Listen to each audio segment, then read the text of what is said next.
Hello guys, my name is Chandan and welcome back to my YouTube channel Shri Ram financials. और आज की video में मैं डिस्कस करने वाला हूं मेरा अप्रैल मंथ का पीएनएल और मेरा मई मंथ का ट्रेड प्लान। क्योंकि जैसे आप लोगों को पता है, अगर मेरे रेगुलर व्यूअर हो जो मुझे इंस्टाग्राम पे फॉलो करते हैं और मेरे ट्विटर पे फॉलो करते हैं, अप्रैल मंथ उतना बेटर नहीं गया। बहुत ज़्यादा अप एंड डाउन हमने फेस किए और कहीं ना कहीं बहुत वॉलेटाइल मंथ था। प्रीमियम्स कुछ खास थे नहीं और स्पाइक्स बहुत ज़्यादा थे और सबसे ज़्यादा हमारे 1% एसएल हिट हुए हैं। तो अभी हम डिस्कस करने वाले हैं कि अप्रैल मंथ का पीएनएल क्लोजिंग ग्रीन में हुई है, रेड में हुई है, क्या प्रॉब्लम जो मैंने फेस करी जिसकी वजह से ब्रेक इवन हुआ या लॉस हुआ, और सबसे इंपॉर्टेंट बात, यहां से बाउंस बैक कैसे करेंगे हम मई मंथ में, ट्रेड प्लान क्या होगा, क्या इंपॉर्टेंट चेंजेस करने वाला हूं मैं। टेलीग्राम का लिंक और मेरे इंस्टाग्राम का लिंक आपको मेरे डिस्क्रिप्शन में मिल जाएगा, प्लस आपको मेरा ट्विटर का लिंक भी मिल जाएगा जहाँ पे मैं डेली वेरीफाइड पैनल डालता हूँ सेंसिबल का। तो चलते हैं फिर चार्ट पे। तो गाइस चलते हैं कंसोल पे और ओवरऑल पूरा पीएनएल हम डिस्कस करते हैं। रिपोर्ट्स में जाके पीएनएल अप्रैल 1 टू 30 अप्रैल। तो कैसे आप देखोगे ओवरऑल में जो मेरा मंथ है अभी ब्रेक इवन कह सकते हैं इसको। जो नेट मेरे प्रॉफिट यहाँ पे जो टोटल प्रॉफिट बुक किया था 6,700 किया था और चार्जेस और ब्रोकरेज लग के वो नेट ब्रेक इवन कहेंगे। 2,100 कोई प्रॉफिट नहीं होता। और इसके पीछे जो कैपिटल यूज हुआ है वो अप्रॉक्स 20 लाख कैपिटल यूज हुआ है ऑन एवरेज हर दिन। कम लगी एक्सपायरी डेज पे थोड़ा ज़्यादा कैपिटल यूज होता है और नॉन एक्सपायरी डेज पे कैपिटल थोड़ा कम यूज होता है। अब एक बात आती है कि ये स्टार्टिंग जो इतनी अच्छी हुई थी, मैं आपको दिखाता हूँ यहाँ से।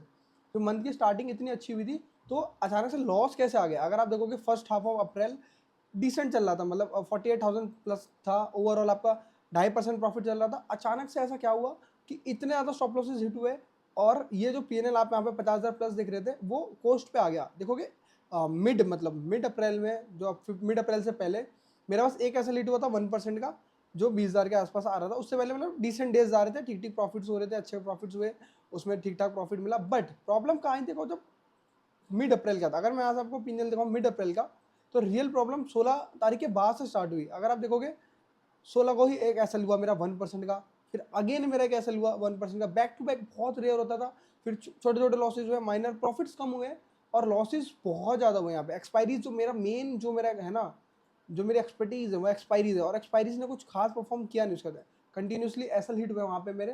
तो उस वजह से ये आपको इतना बड़ा रेड पैनल दिखने को मिला। तो मैंने कुछ पॉइंट्स ऑब्जर्व किए और सबसे बड़ा रीज़न पता है क्या था इस बड़े लॉस के पीछे, कि प्रीमियम्स बहुत ख़राब थे।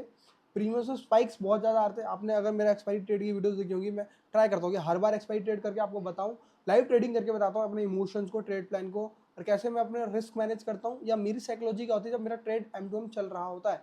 तो जैसा आपने देखा होगा कि बहुत प्रॉब्लम्स हुई थी ट्रेड को मैनेज करने में। एक्सपायरीज हमारे फेवर में काम कर नहीं रही थी। नॉन एक्सपायरी डेज में कुछ खास परफॉर्मेंस रहा नहीं अप्रैल मंथ में, और मार्च में भी कुछ खास था नहीं। जनवरी फरवरी में तो अच्छा था, बट मार्च और अप्रैल में उतना बढ़िया मुझे नॉन एक्सपायरी डेज से फ़ायदा मिला नहीं। और उस वजह से वो प्रॉफिट्स ना आने की वजह से कहीं ना कहीं M2M ने थोड़ा स्ट्रगल किया है। अभी मैं के लिए क्या रूल में चेंज कर रहा हूँ, तो सबसे पहले आपको एक चार्ट पे ले चलता हूँ, तो मैं वहाँ पे एक्सप्लेन करता हूँ। नोट एक कॉन्सेप्ट समझाता हूँ, समझो। लेट सपोज मैंने जनवरी से ये चैलेंज स्टार्ट किया था, उससे पहले भी ट्रेड चल रहा था, ठीक है। तो जैन से अभी हो गया अप्रैल। अभी तो एक बात आएगी कि सबसे पहले कि जैन टू अप्रैल में आपने क्या आरओआई यूज़ किया। तो मैं हमेशा चीज़ों को आरओआई बेसिस पे जज करता हूँ, ना कि कैपिटल बेसिस पे। जैन में मेरा कैपिटल 10 लाख था, ठीक है, मैं 10 लाख से ट्रेड कर रहा था ऑन एवरेज।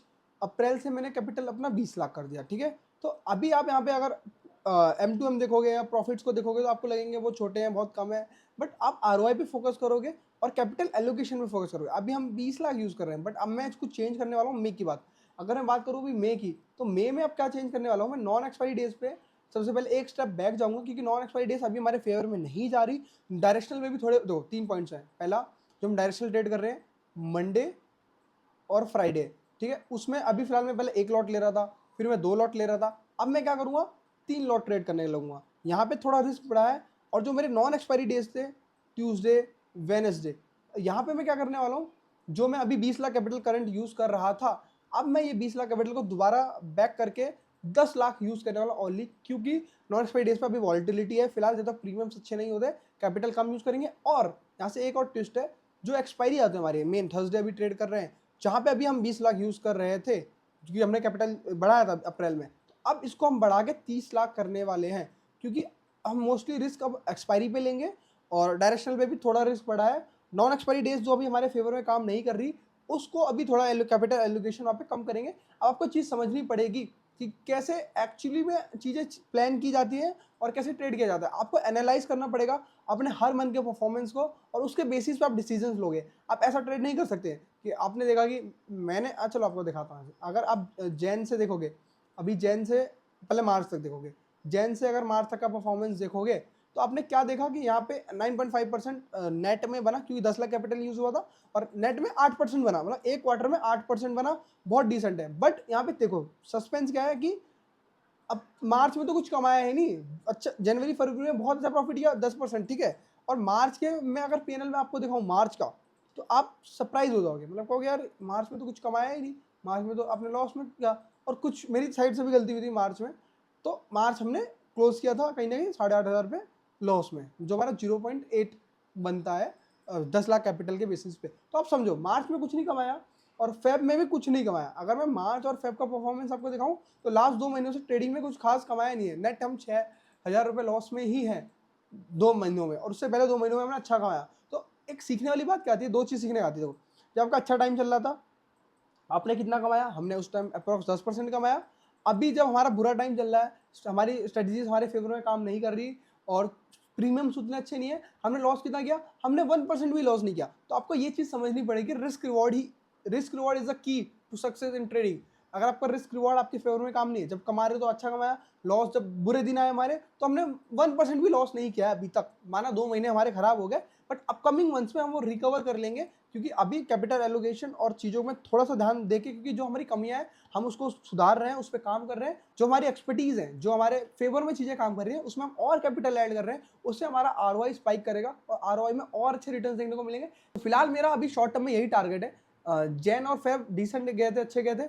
मार्च और अप्रैल में काफ़ी वॉलिटिलिटी रही है। अपकमिंग मेरा अब यही टारगेट है कि मई में और उसके बाद जून में 2 महीनों में अगर मैं 10% निकाल लेता हूँ, तो मतलब इन 6 महीनों में मैंने 20% का आरओआई निकाल लिया ट्रेडिंग से। अगर ऐसा हो सकता है तो मैं बहुत खुश रहूंगा। मेरे देखो टारगेट्स बहुत सिंपल है, मुझे ट्रेडिंग से मुझे पता है कि अगर मैं 25% का आरओआई निकाल ले रहा हूँ ट्रेडिंग से, तो वो मेरे लिए मोर देन इनफ है। मुझे इससे ज़्यादा नहीं चाहिए ट्रेडिंग से, क्योंकि मुझे पता है there is a systematic way process. अगर मैं सिस्टम से फॉलो करूंगा 25% ROI is a more than. आपको नहीं पता, जब कंपाउंड करोगे आपको पता चलेगा, क्योंकि मेरा मोस्टली पैसा तो इक्विटी में लगा है ना।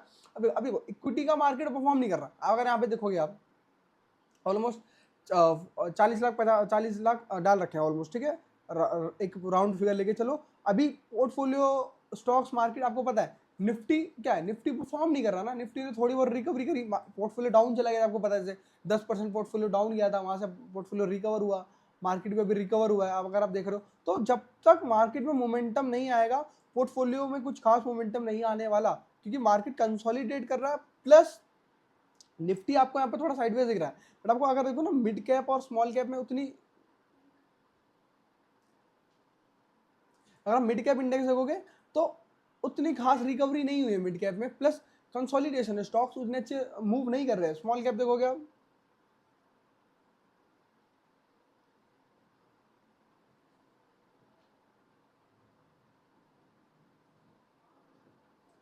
स्मॉल कैप इंडेक्स देखोगे, स्मॉल कैप इंडेक्स भी काफी वीक है। मोस्टली स्टॉक्स मिड कैप और स्मॉल कैप के हैं मेरे पोर्टफोलियो में। जब स्मॉल कैप और मिड कैप में एक रनअप आएगा तो हमारे पोर्टफोलियो को बहुत अच्छा जब मिलेगा।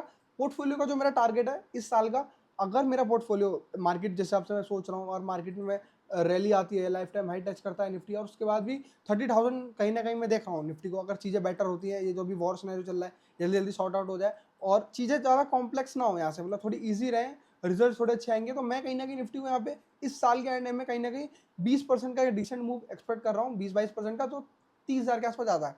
अगर निफ्टी 30,000 आ जाता है इस साल में, तो जो मैंने टोटल इन्वेस्टमेंट अभी 40 लाख रुपए की है स्टॉक्स में अपने, ये 40 लाख मेरे इजिली हो जाएंगे। ये 40 लाख कहीं ना कहीं बिटवीन 60 to 65 बहुत इजिली चले जाएंगे। और उसके बाद मेरा ट्रेडिंग से भी ठीक ठाक मार्जिन आ जाएगा। और ये कहीं ना कहीं सब कुछ मिला जुला के अप्रॉक्स आप 70 लाख के आसपास एक्सपेक्ट कर रहे हैं। देखो ये सब कैलकुलेशंस है, रियलिटी बहुत डिफरेंट हो सकती है। हमारा बस एक ही मोटिव है, कैलकुलेटेड रिस्क लेके अपने कैपिटल को ग्रो करना है। बहुत ज़्यादा अनएक्सपेक्टेड रिटर्न्स नहीं एक्सपेक्ट करने हैं, क्योंकि मार्केट अगर ऊपर नहीं गया तो मेरा पोर्टफोलियो परफॉर्म नहीं करेगा, तो फिर तो मुझे जो ट्रेडिंग का मेरा प्रॉफिट है जो भी 20-25% बनता है मुझे उससे खुश होना पड़ेगा।